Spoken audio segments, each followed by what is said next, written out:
qui est très grave. Ce qui est très grave, cette affaire est grave. Parce qu'elle va occasionner encore une très grande perte de confiance en la parole publique. C'est-à-dire qu'on s'est retrouvé quand même dans la situation, et il n'y a pas de qui a tort ou a raison. C'est-à-dire qu'au départ, quand le professeur Raoult, ou quand on a commencé à parler de son traitement, tout de suite, il y a eu des oppositions très fortes.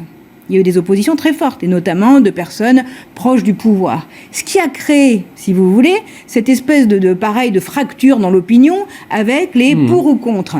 Mais là, il aurait dû y avoir une parole politique modérée, qui permette d'entendre les deux camps. La parole politique n'a pas été modérée. Il y a eu même des moqueries de la part de membres du gouvernement.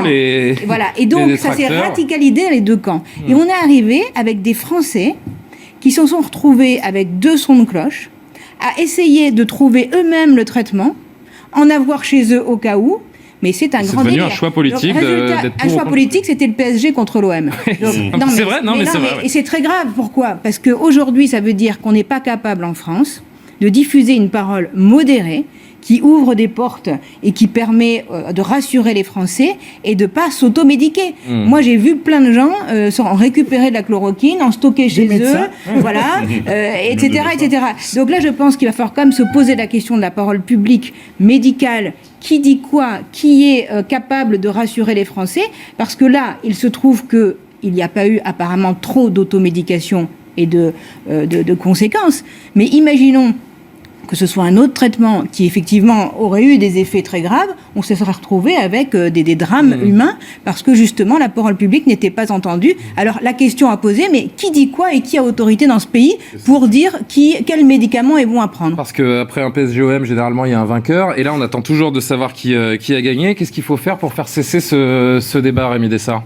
Je ne sais pas. Déjà, j'aimerais savoir une chose, mais c'est presque poser une question à votre place, Julien. Mais allez-y, je vous autorise. Spécialiste du sujet, est-ce que l'étude qui a été faite a testé exactement la chloroquine dans les conditions où le professeur Raoult l'utilise, c'est-à-dire couplé en plus avec un antibiotique ? Oui. Alors il y a eu. La réponse est absolument non. Mais j'ai déjà envie de ça.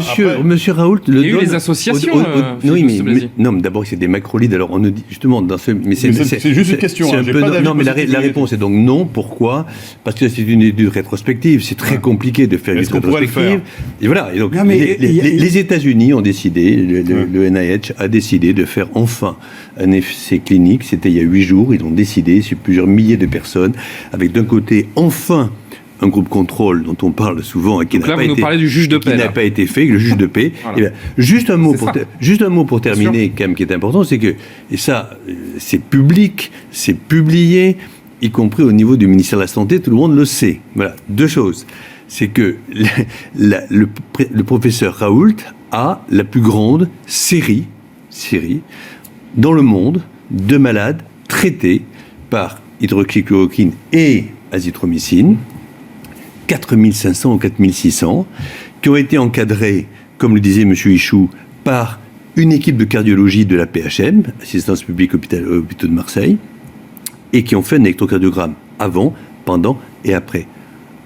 À aucun moment, parce qu'ils ont évidemment enlevé les cas qui étaient cardiovasculaires dangereux, il n'y a eu aucun effet secondaire cardiaque. Donc je le dis, c'est important parce que il faut la médecine, comme vous disiez très bien, c'est extrêmement compliqué la médecine. C'est pas, c'est un art. Donc, je m'en rends compte depuis 2 mois donc voilà.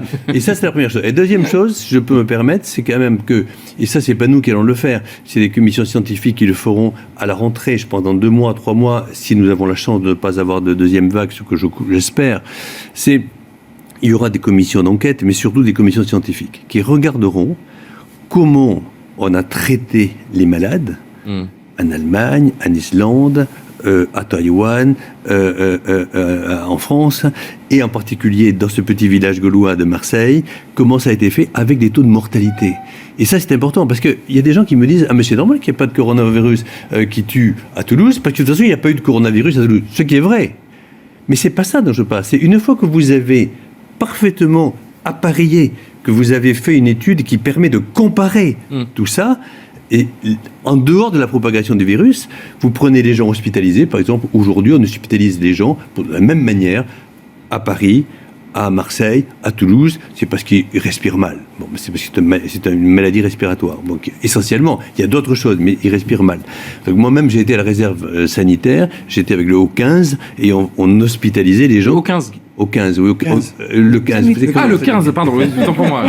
J'avais entendu au 15. Pardon. C'est mon accent toulousain. Oui, peut-être. Et voilà, je suis désolé. Mais je suis assez fier de l'avoir, en fait, au fond. Et donc j'étais au 15. Au 15. Et donc, je voyais bien, les gens, on les hospitalisait au moment où il commençait à mal respirer. Et c'est partout pareil. Et bien là, vous regardez le taux de mortalité, et en fonction de la stratégie de la prise en charge du malade, vous n'aurez pas le même taux de mortalité. Ça, c'est important. Bon, le gouvernement qui a changé de braquet sur la chloroquine il y a quelques jours maintenant, le ministre de la Santé Olivier Véran qui a demandé hier au Haut Conseil de la Santé publique une révision des règles dérogatoires de prescription sur divers traitements comme l'hydroxychloroquine après la parution d'une étude qui pointe son efficacité et même des risques pour les malades du Covid-19. Avant d'aller dans le détail, d'entendre les spécialistes évidemment en plateau, je rappelle que il y a 96 000 patients au total qui font partie de ces données parues dans une revue extrêmement sérieuse américaine qui s'appelle The Lancet, qui conclut que ni la chloroquine, ni l'hydroxychloroquine ne se montrent efficaces contre le Covid chez les malades hospitalisés. Et selon cette étude, donc, les molécules augmentent même le risque de décès et d'arythmie cardiaque. Monsieur Philippe Douste-Blazy, malgré ces conclusions, vous continuez de soutenir l'efficacité de ce traitement ? C'est-à-dire que c'est une étude qui est... D'abord, il faut calmer le jeu sur l'hydroxychloroquine et le débat franco-français, parce qu'on est le seul pays au monde à avoir ce débat comme ça. Bon.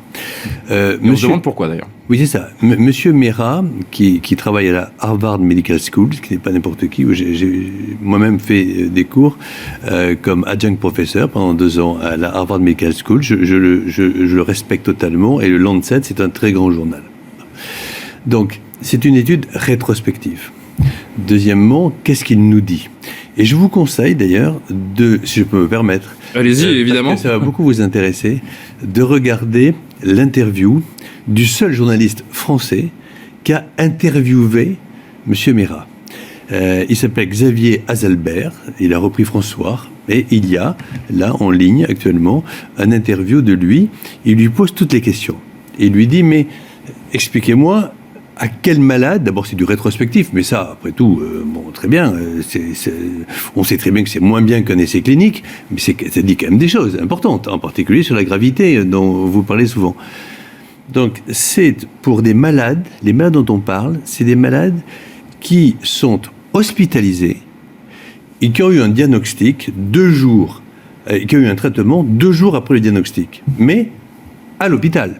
Et donc, il dit, mais depuis quand ils sont... Il dit, mais ça fait 7 jours, quoi. Ça fait 7 jours qu'ils sont déjà malades. Avec, il ajoute, M. Mera... Et pas à un stade avancé. Et tout, oui, un stade... Ils ressentent des symptômes qui ne nécessitent pas de respirateur. S'ils sont hospitalisés... Non, absolument. S'ils sont hospitalisés, c'est que c'est une phase avancée, avec une charge virale maximale, dit-il. Et là, il se trouve que l'on sait déjà que l'hydroxychloroquine ne fonctionne pas. Et il ajoute en effet qu'il y a des accidents dont on parle souvent et dont vous parlez souvent, Monsieur Ichou, cardiovasculaires, qui sont des troubles du rythme cardiaque. Et c'est vrai que l'hydroxychloroquine... arythmie. Oui, une arythmie, enfin, c'est plus que ça. Hein, ça peut donner des troubles du rythme cardiaque graves, très graves. C'est pour ça que ceux qui nous écoutent doivent surtout ne pas s'auto-prescrire l'hydroxychloroquine, parce que c'est une catastrophe. Donc, je veux dire par là que c'est extrêmement important que le ministre de la Santé, lui, ait immédiatement demandé au comité de santé publique. Pourquoi ? Parce que lui, le ministre de la Santé, il a fait passer un arrêté pour interdire à tous les médecins français de prescrire l'hydroxychloroquine en dehors des malades hospitalisés et qui sont justement ceux-là, et encore un peu plus grave, puisqu'ils ont besoin d'oxygène, d'après le décret. Donc ça veut dire qu'il faut, en effet, là, pour eux, non seulement il ne faut pas le faire, mais en plus, c'est grave. Est-ce qu'on est d'accord, juste monsieur de Blasi, afin que vraiment les gens qui n'ont pas autant de connaissances scientifiques que vous ou Marcel Ichoux comprennent, est-ce qu'on est d'accord sur le fait, parce que là, il y a un débat là-dessus, et je vous entends sur les différents médias également depuis hier, et j'ai du mal à comprendre. Oui, mais vous dites que les patients qui ont bénéficié de ce traitement, ils étaient déjà dans un état grave, alors qu'on lit qu'au début du traitement, aucun des 96 000 patients n'avait besoin de respirateur. Et en revanche, une fois que les gens ont été traités à l'hydroxychloroquine, eh bien, 20% d'entre eux avaient besoin d'un respirateur, et ceux qui ont été sans traitement sont seulement à 7% à avoir besoin d'un respirateur. Où est le vrai du faux? J'aimerais vraiment comprendre. Alors ça, ce n'est pas vrai. Les 96 000 personnes n'avaient pas besoin de respirateur au départ. Est-ce qu'on est d'accord? Personne n'avait besoin de respirateur. C'était au bout de 7 à 8 jours, c'était des gens hospitalisés. Donc quand on est hospitalisé pour un Covid, c'est qu'on a une gêne respiratoire. Mais ils n'étaient pas dans le cadre de besoin d'oxygène. D'accord. Bon. Deuxièmement, la seule différence, c'est vrai, entre les deux groupes, c'est qu'il y en avait un qui avait plus de comorbidité et l'autre qui en avait moins. C'est-à-dire le passage sous hydroxychloroquine, il y avait plus de comorbidité, en particulier plus d'hypertension artérielle.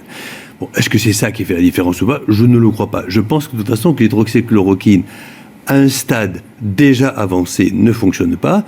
Et la question que l'on se pose et régulièrement avec le docteur Ichoux, que je respecte, c'est... Alors vous n'êtes pas d'accord sur le sujet, a priori. Non, mais je vous explique. On va laisser terminer M. de Blasi et Marcel Ichoux pendant le relais. Parce que la une de tous les journaux aujourd'hui, ou de tous les... c'est que c'est accablant pour le professeur Raoult, voilà, pour le professeur c'est un désaveu. Or, le professeur Raoult ne donne pas l'hydroxychloroquine à cette phase-là. Le professeur Raoult, il donne l'hydroxychloroquine au début, et c'est ça la force de la stratégie du professeur Raoult, c'est qu'il a dépisté massivement à Marseille.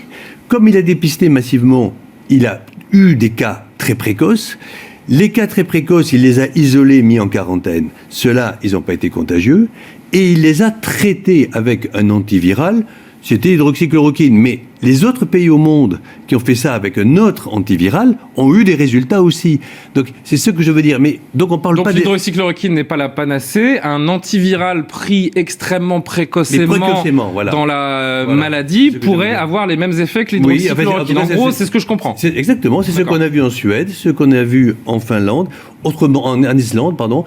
Autrement dit, donc, tous les pays on maintient que l'hydroxychloroquine n'est pas le remède miracle contre le Covid-19. Non, mais ça, personne n'a... Enfin, en tout cas, personne n'a...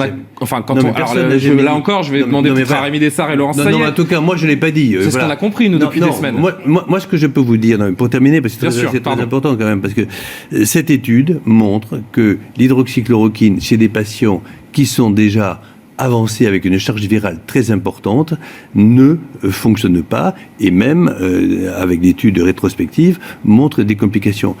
Maintenant, je termine en disant, regardons juste le taux de mortalité quand même entre les gens hospitalisés et les gens décédés qu'il y a dans les différents pays du monde qui ont traité les malades et ceux qui n'ont pas traité. Donc là, je pense qu'on y reviendra juste après que M. Ichoux aura pris la parole. Et c'est un débat qui est loin d'être terminé.